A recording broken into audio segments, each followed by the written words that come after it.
కోడుగల్ అంటే జడ్చర్ల మండలం కోడుగల్ residential girls గిరిజన రెసిడెన్షియల్ స్కూల్ నుంచి మాకు ఒక కంప్లైంట్ రావడం జరిగింది.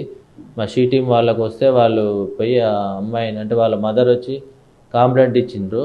ఈ కంప్లైంట్ మీద మేము ఎంక్వైరీ చేస్తే తేలింది ఏంటంటే ఈ వైస్ ప్రిన్సిపల్ మేడము ఆ మేడం ఆమె వైస్ ప్రిన్సిపల్ ఆ మేడం ఈ మైనర్ గర్ల్ 10th క్లాస్ అమ్మాయిని మిస్బిహేవ్ చేసిందని చెప్పి ఫిజికల్ సెక్సువల్ అసాల్ట్ చేసిందని చెప్పి మాకు ఇన్ఫర్మేషన్ వస్తే ఆ దరఖాస్తు మీద మేము ఎంక్వైరీ చేసి కేసు నమోదు చేసుకొని దర్యాప్తు చేసి ఈరోజు ఆమెను రిమాండ్ చేస్తున్నాం. ఇంతకుముందు ఇలాంటి అయితే ఏం రాలేదు, ఎంక్వైరీ చేస్తాం. ఆగస్టు నుంచి ఆ అమ్మాయిని ఫిజికల్గా ఇబ్బంది పెడుతుందని చెప్పి హరాస్ చేస్తుందని చెప్పి చెప్పడం జరిగింది. POCSO case, protection of children from sexual offences అని పోక్సో యాక్ట్ కింద ఆమెని ప్రిన్సిపల్ గారేమో తిట్టిండ్రంట, వైస్ ప్రిన్సిపల్ ఏమో ఈ సెక్సువల్ అసాల్ట్ చేసింది. ఈ విషయం ప్రిన్సిపల్ గారికి తెలిసి మీరు ఎవరికి చెప్పొద్దు అని చెప్పి కంప్లైంట్ని భయపెట్టిందని చెప్పి దరఖాస్తులో ఇస్తే వైస్ ప్రిన్సిపల్ మీద కూడా కేసు రిజిస్టర్ చేయడం జరిగింది.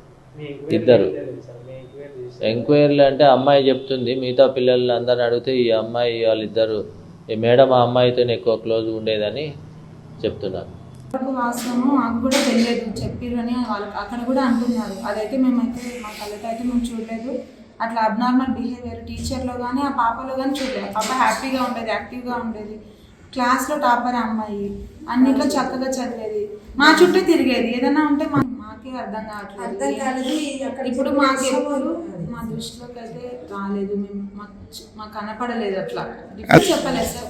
అసలు స్కూల్లో ఏ స్టూడెంట్ కానీ ఆ అమ్మాయి కానీ ఇట్లా జరుగుతుంది అనేది హౌస్ మాస్టర్ల దృష్టికి కానీ వైస్ ప్రిన్సిపల్ దృష్టికి కానీ ప్రిన్సిపల్ దృష్టికి కానీ తీసుకొని రాలేదు. అసలు తీసుకొని వస్తే చిన్నదైనా మేము మీటింగ్ పెట్టుకుంటాం.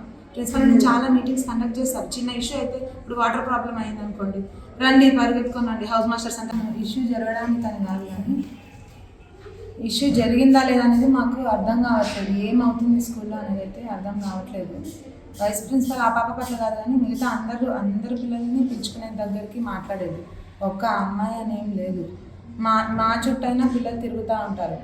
మేము వర్క్ ఇప్పుడు నైట్ డ్యూటీ ఉంటుంది, ఇంటికి వెళ్ళే టైంలో 4:30 ఆ టైంలో మేము ఏం చేస్తామంటే తల్లి నైట్ స్టడీ ఉంది కదా, ఈ క్వశ్చన్ నేర్చుకోండి, ఇది ప్రిపేర్ అవ్వండి అని పిల్లలు తిరుగుతూ ఉంటారు క్లాస్ లీడర్స్.